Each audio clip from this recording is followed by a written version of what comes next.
So Daniel Kim, a postdoctoral fellow at UC Berkeley, is going to speak on Escherichia coli strain sharing across human, animals, and the environment in urban Kenya. So over to you, Daniel. Okay, thanks for the introduction. Hi everyone, I'm Daniel Kim, and I'm a postdoc at UC Berkeley, a professor in the Difference Lab. And today I'm going to talk about E. coli strain sharing across humans, animals, and the environment in urban Kenya. Can you put the microphone? Just pull up the microphone. Yeah. Yeah, so I want to start with a brief background here. Enteric pathogens are highly prevalent in low and middle-income countries, and this causes high mortality and morbidity in children under age 5, resulting in high disease burden in these communities. And the usage of antibiotics is often not strictly regulated in these communities, resulting in the overuse of antibiotics, and this can promote the dissemination of antibiotic resistance among pathogens circulating in the community, exacerbating the situation.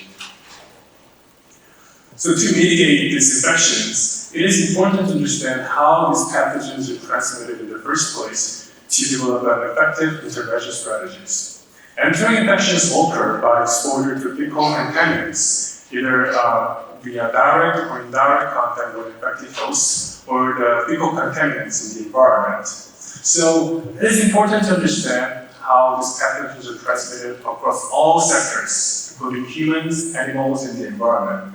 But most of the studies has only focused on the interaction between humans and animals, suggesting a strong association between them. But the role of the environment has often been overlooked, although it acts as a key reservoir for the pathogens and antibiotic resistance, and it can also play a role as an intermediate for the transmission between humans and animals. And none of the study has investigated strain sharing dynamics across all sectors. So the objective of the study is investigating the strain sharing patterns across all sectors to identify major pathogen transmission pathways. So for this, we collected our samples from our study site, which was in Nairobi, Kenya, and we enrolled 50 poultry-owning households that were located across 2 different regions, which are Nairobi South and Kibera. And one of the interesting studies here is that households in Kibera collected their drinking water from a communal tap supplied with piped chlorinated water, whereas chlorinated water was not supplied in the bird cells. At each household, we collected up to 3 human stool samples, 3 poultry colloquial swabs, dog feces, and for the environmental samples, we collected stored drinking water and household soap, and the total number of the samples that we collected was 331. So after collecting the samples, we investigated how E. coli strains are shared across the samples as a proxy for pathogenic strain sharing. And for this, we used a method called PICSIC, which is pooled isolated colonistic, which is developed by us. So in the conventional approach for investigating strain sharing, E. coli colonies are cultured on the plate from the samples, and we pick only one colony in each sample. And we sequence their genomes and compare the similarities of the samples to identify which sample pairs are sharing an identical strain. But this does not account for the strain multiplicity in the strain, lowering the detection power for the strain sharing events. So in PICSIC, instead of just picking one, we pick up to 5 colonies from the samples, and we pull them together, and we sequence the DNA together. With this method, we could improve the power to detect for the strain sharing events. And then we used a software called Strange, which is software developed for strain tracking analysis and management data. And using this data, we can investigate approximately 1,500 colonies from just 321 samples, and we can identify a total of 154 strain sharing events. So after getting the strain sharing data, we calculated the strain sharing rates across the samples within and between the households. In this graph, the yellow bar indicates the strain sharing within households, and the blue bar indicates the strain sharing between households. And the red asterisk indicates here that there's a significant difference in strain sharing rates within versus between households. And now looking at the results, we could observe that strain sharing between the same host types was significantly higher within households such as human, and poultry here. We could also observe the higher screen sharing between poultry and dog within households and stored drinking water and household soil. And this suggests that the spatial context shared by specific host types largely influence forming the screen sharing patterns. And the other interesting thing was that the screen sharing between humans and animals was rare in our studies, suggesting a weak association between the screen exchange and between them. But we found a strong association with the environment. For example, humans share a strong association with the stored drinking water in their households, and poultry was strongly associated with household soil within the households. And this suggests the importance of the role in screen sharing, screen transmission within the households. So after learning that stored drinking water is strongly associated with humans in this stored sharing, we made a hypothesis that humans within the same household would share more strains if their stored drinking water is contaminated with E. coli, because they will basically drink the same water in the same households. So we looked into the strain sharing rates between humans within the same households with and without E. coli contamination in their stored drinking water. And this is the results here. The yellow bar indicates the strain sharing between humans with E. coli contamination in their stored drinking water, and the blue bar without contamination in their stored drinking water. And we could observe the significantly higher strain sharing between humans when their water is contaminated. And we can additionally observe two actual cases where the exactly same strains are shared between two members of the household and their stored drinking water, supporting that contaminated drinking water can facilitate indirect strain sharing between humans within the same households. And remember, like half of the households in our study were located in the regions supplied with chlorinated water. So we wanted to investigate if this chlorinated water was effective in preventing contamination in stored drinking water.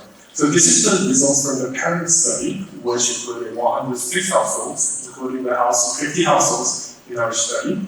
And we could clearly see that chlorinated water was effective in reducing E. coli contamination in their stored drinking water. So this is the potentials for the chlorinated water as an effective intervention strategy for mitigating strain sharing by preventing water contamination. So after looking into strain sharing rates, we also looked into the distribution of clinically relevant allergies across these sample types.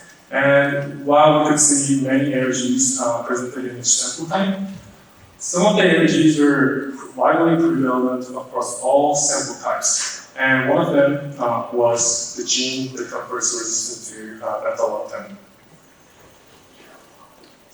And then we also found that environmental samples possess many diverse clinically relevant allergies, suggesting that in combination with the higher strain sharing rate, this environment can spread the allergy as a VS clonal spread of bacteria.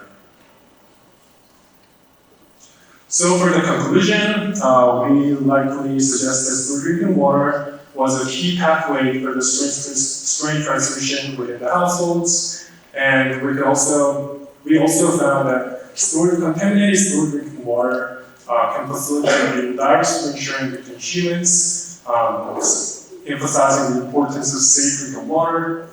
And we also suggest that chlorinated water could be an effective intervention strategy for mitigating the strain sharing by preventing water contamination in the first place. And we also want to stress that environmental samples had many high-risk clinically relevant allergies that can spread these allergies in the communities through their clonal spread of bacteria. And lastly, I want to mention that the methods we use here, PICSIC, offers a scalable approach for investigating bacterial strain sharing and the spread of allergies, particularly in low research settings where getting enough number of samples is not feasible. So this was all for my presentation, and thank you for listening.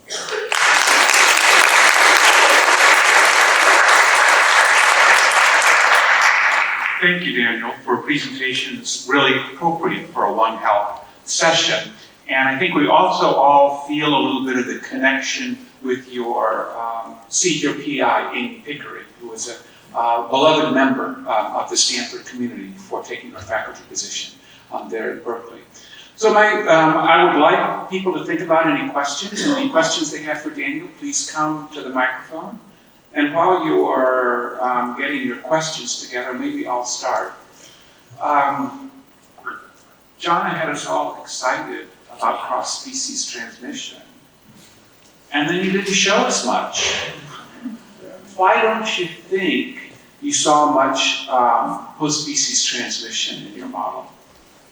I think first of all because in our methods, because we're not only investigating in one species, but we're investigating 5 colonies per sample, I think that played a big role in detecting, having higher detection power for detecting these strain sharing events. And there's a method that uses management data to, identify single pairs with the identical strains. But in that case, because usually those species are present at low abundance in the entire microbiome, they often have not enough coverage to investigate if they have same strain. So, but in our approach, we selectively sequence pools of 5 our target species, and that way we can increase the coverage as well to have even higher detection power to detect strain sharing events. So I think that played a big role in observing higher amount of strain sharing events. Great, thank Great talk, thank you so much. Please introduce yourself. Hello, my name is Jorge Salinas. I'm an infectious diseases doctor here at Stanford. Is there a way to evaluate the route of transmission? So you showed a hypothesis that perhaps it's the water getting to the people, but could it be that the people are contaminating their own water? Is there a way to investigate the directionality? And then also, could it be that it matters less whether the species are being transmitted and more that the drug resistance genes are being transmitted regardless of the species? And then again, my last quick question about that is, does chlorination matter against genes? It could kill E. coli, but do the genes, could they resist the effects of the chemical? Thanks. Yeah, thank you for the good question. For the last question, we didn't actually look into if chlorinated water can affect, possibly horizontal gene transfer of external ARGs present in the samples. There's some study that chlorinated water could maybe foster horizontal gene spread of ARGs across the samples, but for now I'm not so sure about it because I don't think that I have enough knowledge to confirm that. And for this, what's the first question again? I'm sorry. Oh yeah, so directionality, for in this study, we could not confirm the directionality of the transmission because we are only looking into sharing patterns. And to confirm the direction, I think it will be kind of tricky because maybe we can look into phylogenetic affiliation of strains that are found across the samples, but we didn't really look into that. But if you can look into that, I think it will be kind of fascinating. And the second question, I think it was about strain sharing and the difference between strain sharing and ARG spread. So when we look into ARG sharing and strain sharing networks that are shown across the samples, we actually found high correlation between strain sharing rates and ARG strain sharing rates, suggesting that clonal spread of bacteria was the major force for driving the spread of ARGs. Over the spread by horizontal gene transfer. Hi, thank you for the talk. I'm Panu, I'm an undergrad in CS, and I'm interested, so in your results you said that there was strain sharing between people in the same household. So what would be the intervention for that to prevent this from happening, especially if they live in the same household? Yeah, so within the same household, there can be many different ways for the transmission between household members. And one of the mechanisms we're suggesting that is that contaminated water could be one of the pathways for this indirect strain sharing between humans. So we're thinking that if chlorinated water can prevent contamination, I think we will be, come up the strain exchange among many other strain sharing pathways that exist in the households. And if there's another intervention that can be developed to cut other chains as well, I think that will eventually contribute to the reduction of strain sharing within the households between the humans. Let's thank Daniel for his presentation.